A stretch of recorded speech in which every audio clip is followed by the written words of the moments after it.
bad government. Their revolt ended with peaceful negotiation. Indeed, one might say that their rebellion was more a kind of negotiation than it was an insurrection. The rebellion of Tupac Amaru in the Peruvian world, in the Andean world, has more radical elements. It's based on a rebellion of the Andean peasantry. It was much more anti-Spanish, and by looking back to an Inca past, it had a distinctive vision. But it also failed to become a movement capable of overthrowing the colonial regime, largely again because its leadership did not seek to do so.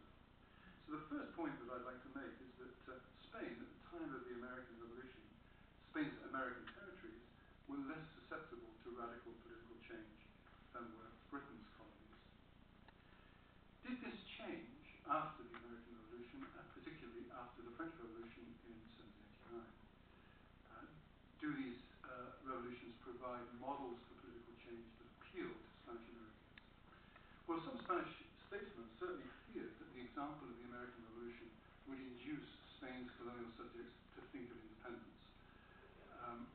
The most famous striking example of that is the Conde de Miranda, who advised the king that what he should do is to divide his realms into 3 separate kingdoms and put an heir to the Bourbon monarchy on each of them.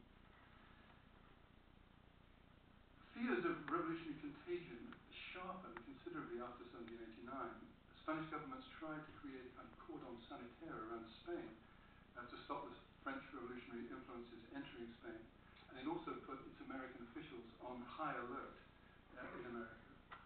A number of plots and conspiracies were uncovered in the 1790s, which shows that there was interest in the American Revolution, plots which also reveal a knowledge of and interest in what was going on in France, in particular, a translation of the Declaration of the Rights of Man. However, these were events which involved only very tiny minorities, white minorities mostly. It seems then that the closing decade of the century saw the development of some new ways of seeing, new ways of political seeing among Spanish American elites. This was not only inspired by new political models, there was also the more general influence of the Enlightenment, which helped to cultivate a more critical attitude towards Spanish culture and government, and helped to reinforce an American sense of identity. That's a point that I won't elaborate here, we could possibly discuss later. The striking thing, however, is that none of this translates into open opposition of any scale or seriousness to Spanish rule, as the British indeed were to discover when in the early 1800s they sought to take advantage of what they saw as the possibilities of subversion in Spanish America. They backed expeditions to raise rebellion among Spanish Americans. Revolutionists such as Francisco de Miranda persuaded British ministers that they could tax Spain by subverting its colonies. And Miranda went on with British backing to try to raise a revolution in Venezuela in 1806. The British also backed in 1807 an unauthorized British expedition which had assaulted Buenos Aires in the previous year. The outcome for the British in both these cases was entirely negative. They were thrown out of Buenos Aires, where the people who they supposed would join them rose in armed resistance to them. And Miranda's expedition to Venezuela had a similar, even indeed more spectacular lack of success. So, if my second point then is that the American and French revolutions lacked a direct and immediate impact on Spanish America, my third point concerns why Spanish America breaks away from Spain starting in 1810. The key point that I want to make here, to go back to where I started, is that change comes essentially from outside Spanish America. It springs from profound political crisis in Spain itself. Napoleon's seizure of the Spanish royal family and his usurpation of the throne provokes widespread resistance throughout Spain.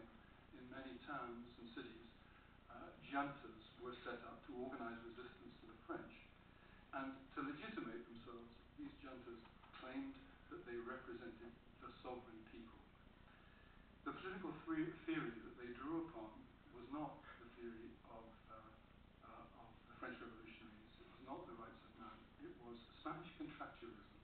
the idea of an historic contract between king and people, which allowed the people to regain their sovereignty when the legitimate king was absent. The practical application of this theory in Spain inevitably led to demands for its application in Spanish America. Spanish government, in turn, responded by offering Americans representations in a new constitutional regime, whereby all the provinces of what they called the Spanish nation, including the Americans, were to elect representatives to an imperial parliament, a Cortes. Now, this was not necessarily a revolutionary doctrine, but it had often unintended revolutionary consequences. First, it provoked a debate over the question of equality between Spaniards and Spanish Americans. Indeed, one might say that the peninsular Spanish reaction of American equality was at the cause of Spanish-American independence, a rejection of equality that takes place between 1810 and 1814. Secondly, it generated debate about who the now sovereign people were. Were the people only the white population descended from Spaniards? What are the Indians? People of mixed race and peoples of African descent, including slaves. Unlike British Americans, Spanish Americans confronted these questions openly and often took a more liberal position than did their North American predecessors. While Spaniards wanted to count only whites, Spanish Americans insisted on a more extensive and inclusive political community. Another novel aspect of the crisis of 1810 was the sudden diffusion of a new political language. This started, again, in Spain, with an explosion of periodical publications, some of which inevitably reached Spanish America and fueled debate there. So, from this political crisis of the entire Spanish monarchy emerged, in 1810, the first autonomous governments, and soon after some explicitly independent governments, the first independent political entities in Spanish America. During 1810, juntas were established in many of the leading cities, just as they had been in Spain, and they became the platform upon which new systems of government were built, just as they were the platform in Spain for a new system of government. Well, what did these new governments achieve? It's difficult to generalize, because although there is a single crisis to which Spaniards and Spanish Americans responded in similar ways, post-1810 politics followed very different pathways.